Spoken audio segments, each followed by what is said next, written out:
Olá, muito boa tarde, mas boa tarde mesmo. A partir de agora, pela plataforma digital do Jornal do Comércio, o programa JC às 15. Eu sou Calbi Cerquinho e ao meu lado está Fred Novaes, diretor-chefe do Jornal do Comércio. Fred, boa tarde, Fred. Boa tarde, Calbi. Boa tarde, seguidores que acompanham aqui o Jornal do Comércio. É muito bom tê-los de volta.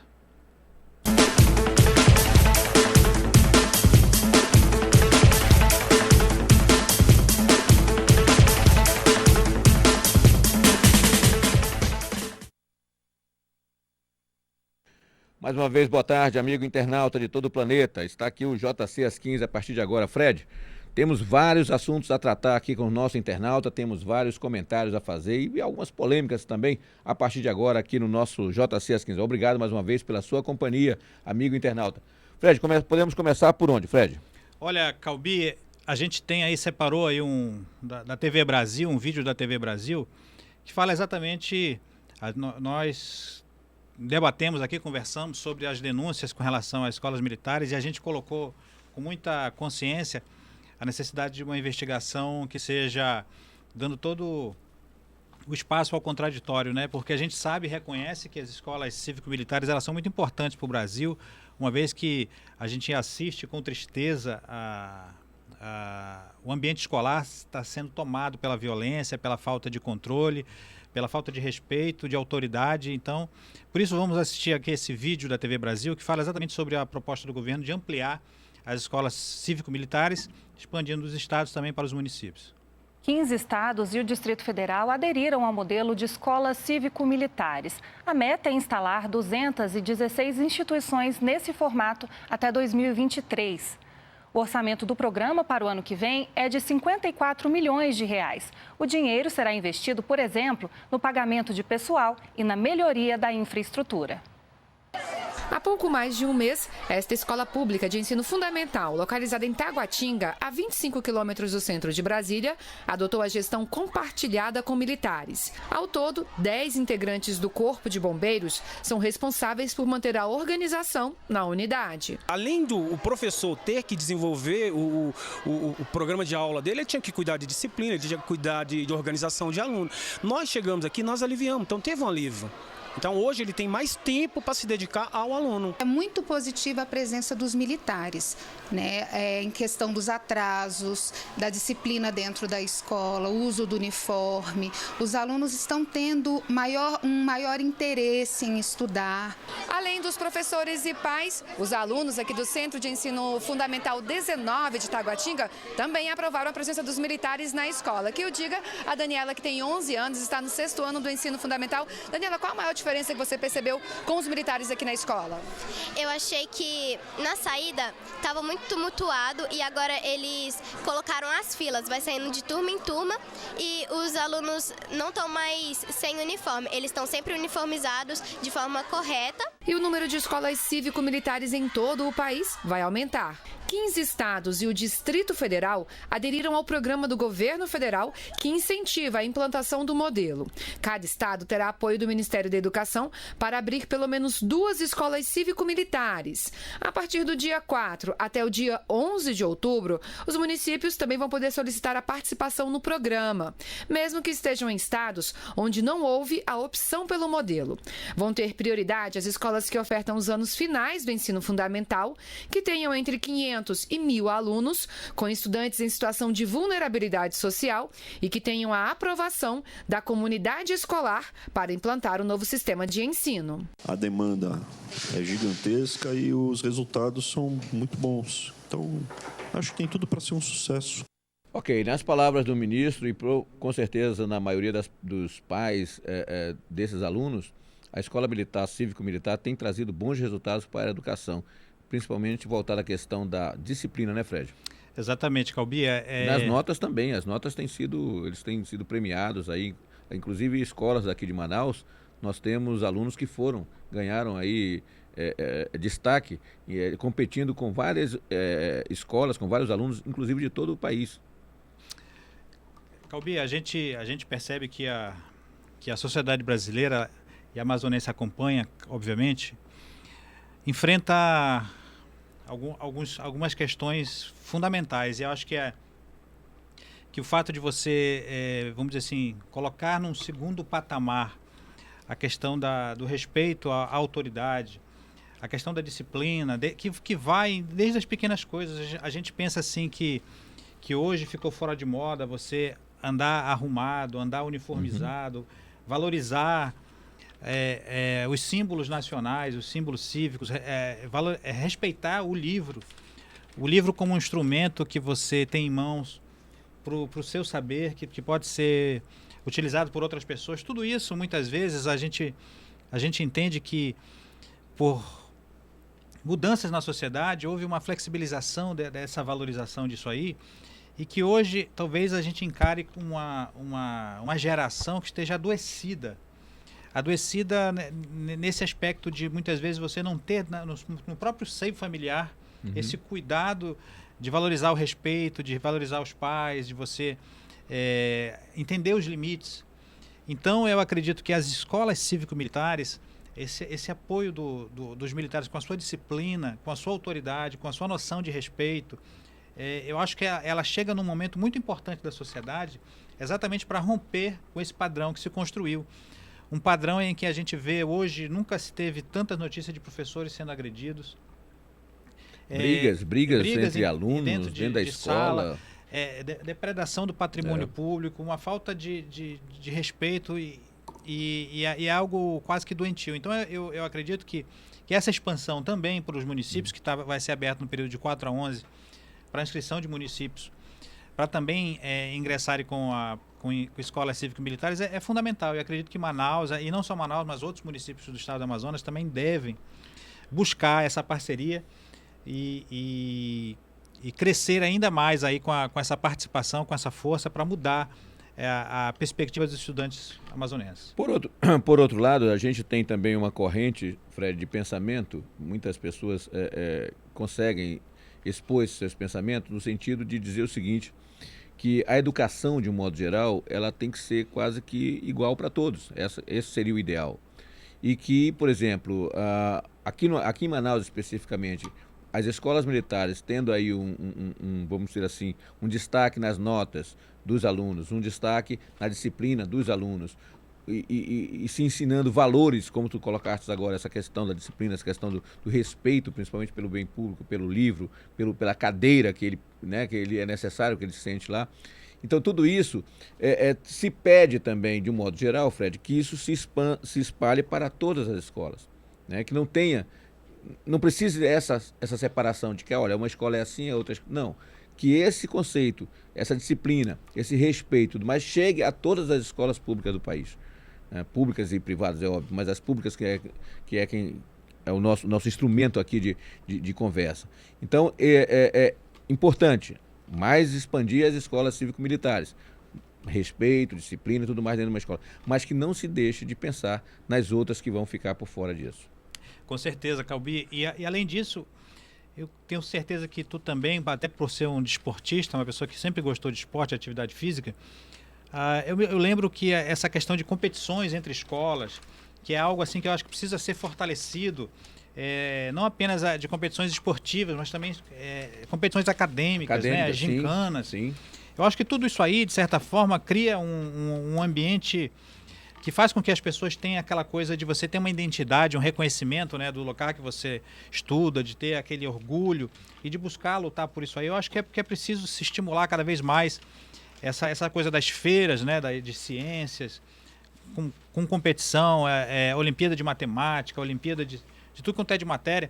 Eu acho que é preciso valorizar essa inovação no ensino, essa coisa de estimular os professores, os pedagogos, os responsáveis, os gestores, a fazerem com que os estudantes tenham esse amor aí às suas escolas, amor a seu bairro, ao local que vocês se abrigam, né?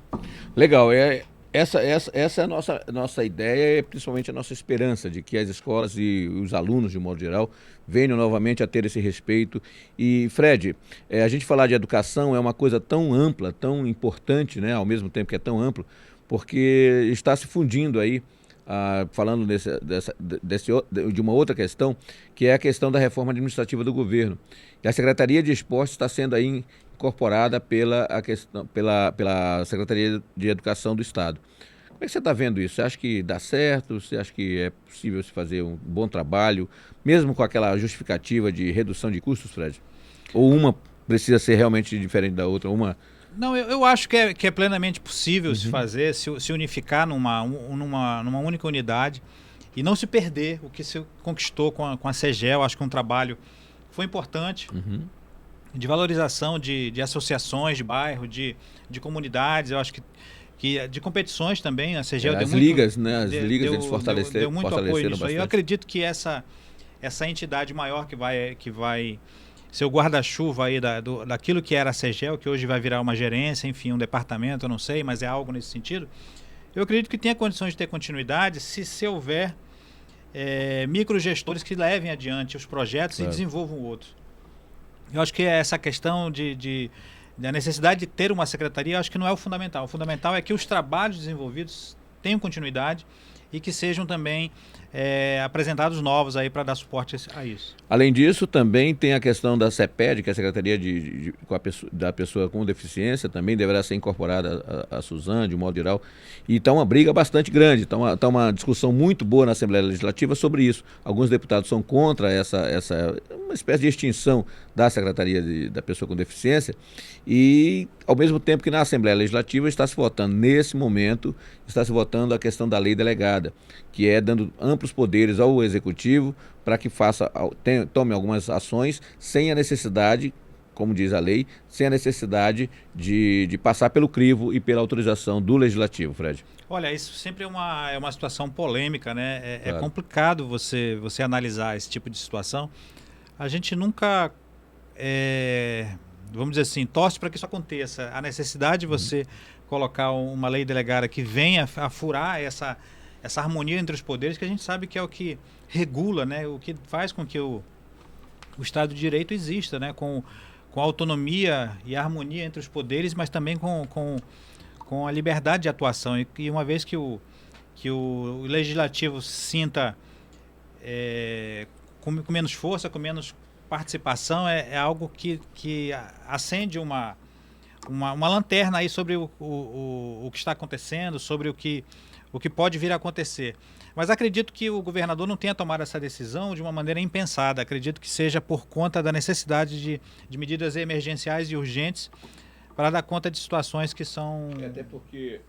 Exato, Fred, até porque o governador hoje vive aquela polêmica da questão da lei de responsabilidade fiscal.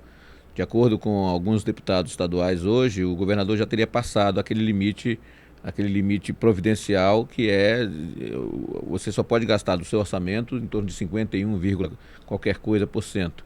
Não chega a 52. E o governador já teria passado isso, acho que até 49, na verdade não é 51. E o governador já estaria passando 51. Então, também tem que ter esse cuidado. Eu acho que vão analisar isso direitinho para ver se você economiza, você tira a secretaria, você coloca, você funde secretarias, mas o mais importante é sempre estar pensando no bem-estar da população e não tirar os serviços que a população tanto precisa, né? Excelente, Calbi. Eu queria que a técnica jogasse agora aqui, antes que o meu computador vá para o espaço. A gente tem aqui uma matéria aqui no portal do Jornal do Comércio. O portal do Jornal do Comércio, que é JCAM ou JCAM, para quem preferir soletrar dessa forma. Certo. jcam.com.br, que é o site do Jornal do Comércio, que a gente tem sempre notícias aí importantes na área de economia, de negócios, entretenimento e também política. E destacando aí a nossa página de política, a gente está repercutindo aqui o anúncio do prefeito com relação a investimentos, né? Investimentos de 250 milhões, feito através de um contrato de financiamento junto ao Banco do Brasil para investimentos em mobilidade, urbanismos e obras essenciais. E nessa reportagem o prefeito de Manaus está destacando aí que mesmo no período de crise a prefeitura conseguiu manter as contas equilibradas de maneira que não suspendeu os investimentos e é uma coisa que é verdadeira, Calbi, eu acredito que você concorde comigo, que faz tempo que a gente não vê uma cidade assim com tantas obras. Gente tem várias frentes aí acontecendo. Isso por um lado, acontece algum tipo de transtorno com relação à mobilidade, mas por outro lado a gente tem a perspectiva de ter um desenvolvimento de áreas bem interessantes, né? E também, talvez que seja a que a gente mais dê ênfase aqui no Jornal do Comércio é a questão da recuperação das ruas do distrito, mas não apenas tapa-buraco. É realmente uma restauração, de forma que eles vão ter condições de dar suporte ao transporte de cargas mais pesadas e também de fazer com que a visita às fábricas de investidores encontrem algo muito mais parecido com um polo industrial vamos dizer assim, do tamanho que é realmente a Zona Franca de Manaus. Fred, além disso, tem um outro aspecto também nessa questão das obras em Manaus, é de que a gente sabe que o setor da construção civil é um dos setores que mais emprega, um dos setores que mais gera renda, e sempre ele fazendo isso, ele está aquecendo também, logicamente, a economia indiretamente, e até muitas vezes diretamente. Então, obras significa exatamente essa movimentação do setor da engenharia, o setor da construção civil, trazendo realmente emprego e renda para tantas famílias que aí estavam precisando desse estímulo cada vez maior, Fred. Com certeza, e é o que a gente assiste aí dos dados do CAGED com relação ao emprego, a gente vê que inclusive a própria construção civil também aponta aí para um resultado positivo que tem ajudado o Estado já há alguns meses a recuperar aquele resultado negativo que vinha no período recessivo. Fred, nós temos aqui, lendo e olhando as páginas do Jornal do Comércio, temos também um comentário na coluna Frente Perfil, um comentário não, uma frase, né, do companheiro Iel Levig, que destacou aí na Frente Perfil a frase da deputada Alessandra Campelo, dizendo que os covardes estão de orelha em pé e que as mulheres se sentiram mais aliviadas. Essa frase da deputada Alessandra Campelo foi durante a inauguração de mais uma delegacia de crimes contra a mulher.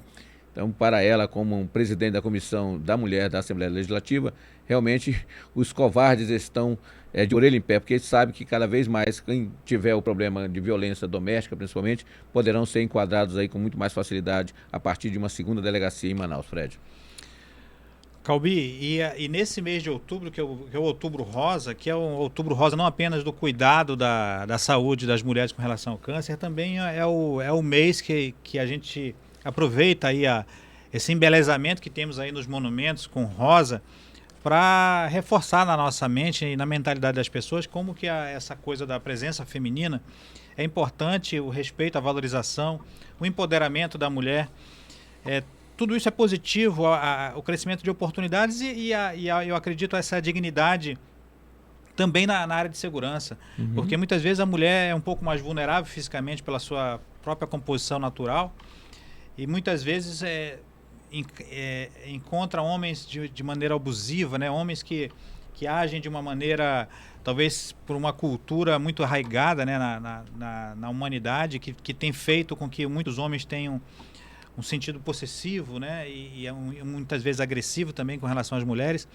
Então, certamente mais uma delegacia para o atendimento desse tipo de ocorrência é importante para que as mulheres sejam respeitadas e que os homens pensem realmente 2 vezes antes de cometer qualquer tipo de arbitrariedade nessa área. Fred, agora eu pediria a você aqui que, analisando algumas matérias do Jornal do Comércio, do portal, mostrasse apenas para o nosso internauta, e que se ele não souber, vai ficar sabendo a partir de agora, que o jornal tem uma página que se chama Fazendo História, Fred. Olha só, eu vou pedir para você mostrar aí para o nosso internauta que são os assuntos de quando, Fred? Essa página é de quando? Olha, você está com óculos, porque eu estou te passando isso porque eu estou sem o óculos aqui, Fred. Olha, essa aqui é a página, eu vou até mostrar aqui na câmera, acredito que a gente vai conseguir mostrar aqui. O Jornal do Comércio diariamente, eu vou usar essa palavra, ele replica, né? Uma edição histórica do próprio Jornal do Comércio da data que nós estamos.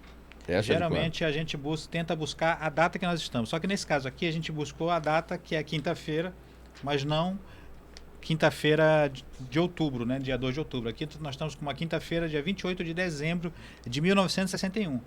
E aqui na primeira página... Peraí, repete essa data, Fred. 28 de dezembro de 1961. Caramba, eu já tinha... Dezembro 28, eu tinha poucos dias, 20 e poucos dias. Não, menos de 20 dias nascido, Fred. Poxa, olha que só, legal. De 61. Eu sou de 61, 14 de dezembro de 61 para 28. Eu pensei que fosse de 54. Olha aí, tá vendo? Não tem, ainda não. Mas mostra lá, Fred, qual é o grande a manchete, Fred, fala da manchete aí. Então, aqui nós temos tropas britânicas de terra e mar tomam posições Moreira Salles pinta o quadro negro do Brasil, Uhum. né? E a gente tem aqui localmente que o Paulo Nery e Josué foram calorosamente aplaudidos na grande concentração em homenagem ao líder PCPista ontem. E a última frase lá embaixo, Fred, lá no rodapé. No rodapé tá dizendo o quê? No rodapé está dizendo: hoje no bairro da Raiz, grande comício das forças que apoiam Josué para prefeito. Olha só, 61. E aí, nesse contexto histórico aqui, a gente percebe ainda que o presidente ainda era o João Goulart, né? Tá aqui o... Isso que é o mais importante, hein? Mostrar para... É realmente fazer história, Fred. Que aí o Jornal do Comércio faz história com relação a tá isso. aqui dizendo que o Jango não recebeu o enviado cubano, né? Porque... Naquele tempo já tinha isso, Fred, olha só. 61 já tinha essa... Eles já estavam dizendo que era fake news, que o Olha Jango só. não recebeu nenhum enviado cubano. Mas, enfim, certamente essa edição histórica do Jornal do Comércio, ela é um documento que serve para a gente vivenciar, e é interessante que, diferentemente de um livro de história, um livro de história, ele é a história já assimilada, refletida, analisada e muitas vezes modificada de acordo com a leitura, com o perfil do editor, do autor. Claro. No caso do jornal, o interessante do jornal é que a história está sendo construída. Dia após dia, notícia após notícia, Claro. é como se fosse um quebra-cabeça em que os assuntos vão se acrescentando, e a partir disso você constrói um quadro que talvez ele fique muito mais próximo de uma realidade do que muitas vezes um livro, porque Claro. um livro ele pode muitas vezes atender o interesse. Isso aí, se você né? tiver interesse maior ainda, entre e compre o Jornal do Comércio lá para você fazer essa leitura. E eu tenho certeza absoluta que a gente sempre gosta de história, saber das coisas do passado é fundamental até para a gente poder entender o presente. E aí muita gente diz que é projetar o futuro. Não dá para fazer isso sem conhecer o passado. Então, essa página é o Fazendo História do Jornal do Comércio, está sempre presente em todas as edições diárias do JC, Fred. O que mais nós temos aí, Fred? Calbi, a gente tem ainda muita coisa, mas como já está se aproximando do final aqui desse nosso programa de hoje, aproveitar a ocasião também para agradecer mais uma vez aí hoje tivemos a abertura da Expo Agro, Sim, né? sim. A gente vai trazer amanhã uma reportagem especial aí sobre tudo que tem na Expo Agro, para o público que tem interesse de ir lá, curtir, aproveitar. Tu foste lá, né, Calbi? Fui, e na verdade, Fred, eu trago uma novidade, quer dizer, não é bem uma novidade, mas é um verdadeiro furo de reportagem, que já está programado para acontecer hoje, a partir das 18 horas, uma reunião entre o governador Wilson Lima, lá mesmo lá onde está sendo realizado na Newton Lins, até porque vamos dizer assim, o governo se mudou para Newton Lins, é de lá que o governador está despachando.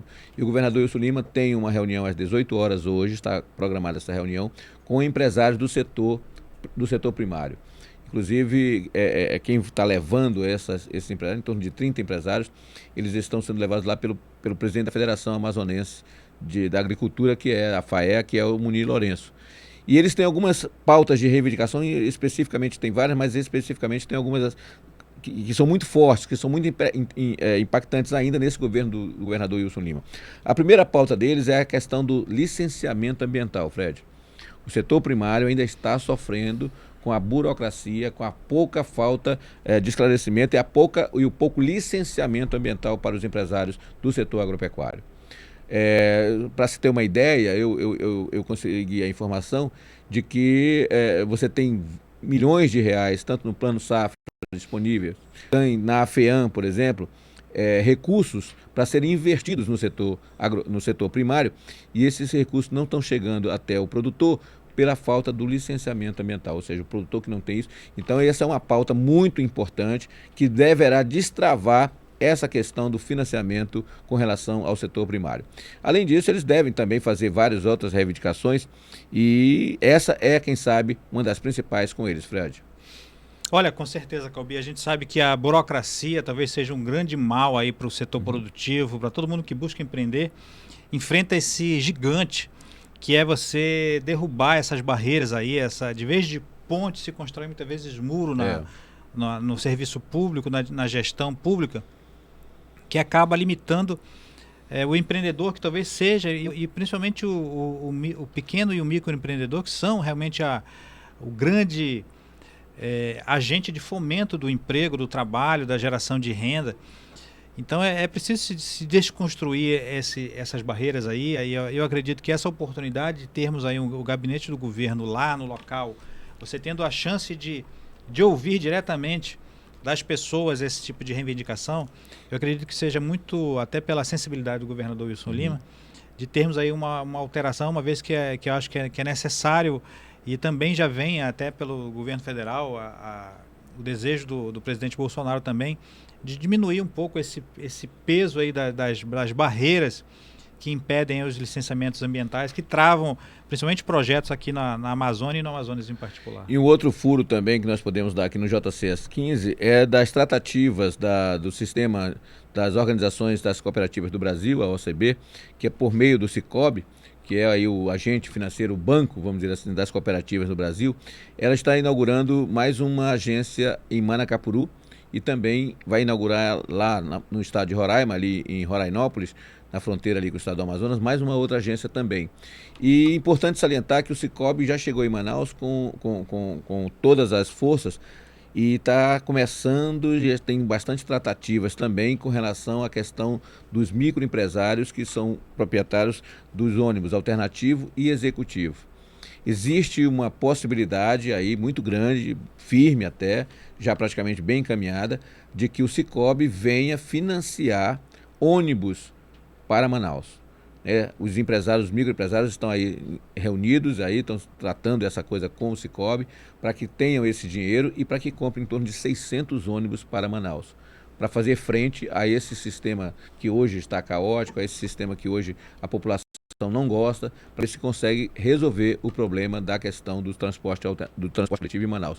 E o que tudo indica é que essas tratativas, essas negociações do Sicob com as cooperativas de alternativa executivo também tem o verdadeiro apoio também da Prefeitura de Manaus. Olha, fantástico, a notícia é excelente, Calbi. E além disso, além da questão da mobilidade urbana, do transporte de Manaus, que a gente sabe que é muito carente, né? As pessoas que têm a dependência de ônibus sabem o quanto que sofrem aí na espera, de ônibus lotado, ônibus não cuidados, mas também o fato de você expandir para o interior.